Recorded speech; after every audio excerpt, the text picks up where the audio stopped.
Praise the lord. అనేక సార్లు దేవుని సువార్త ప్రకటిస్తున్నప్పుడు, క్రీస్తు శిలువ సువార్తను ప్రకటిస్తూ ఉన్నప్పుడు మనుషులు మనలను వెర్రివారిగా, మనలను అజ్ఞానులుగా, తృణీకరించబడినట్లుగా, వెలివేయబడినట్లుగా చూస్తూ ఉంటారు. సిలువను గుర్చిన వార్త మనకేమై ఉన్నది? ఈరోజు దేవుని వాగ్దానం 1 కొరింథీయులకు రాసిన పత్రిక 1వ అధ్యాయం 18వ వచనంలో సిలువను గుర్చిన వార్త నశించుచున్న వారికి వెర్రితనము గాని రక్షింపబడుచున్న మనకు దేవుని శక్తి అయి ఉన్నది. యేసయ్య సిలువ సువార్త అనేది నశించిపోతున్న వారికి, అంధకారంలో చీకటిలో జీవిస్తున్న వారికి అది వెర్రితనమే. అది వెర్రితనంగా వారికి కనబడుతుంది. కానీ రక్షించబడుతున్న నీకు దేవుని శక్తి. It is the power of God అంటు ది గాస్పెల్. రక్షించబడుతున్నటువంటి మనకు దేవుని శక్తి అది.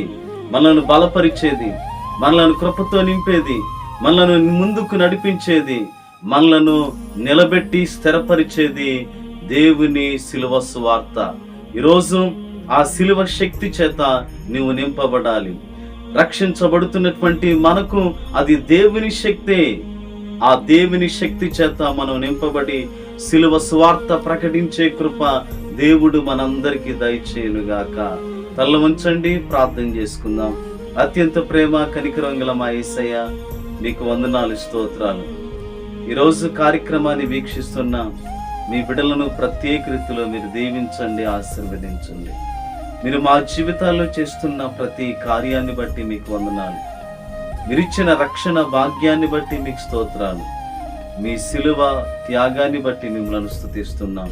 ప్రత్యేక రీతిలో మీ సన్నిధిలో ఉన్నటువంటి మీ ప్రజలందరినీ కూడా దీవించండి, ఆశీర్వదించండి.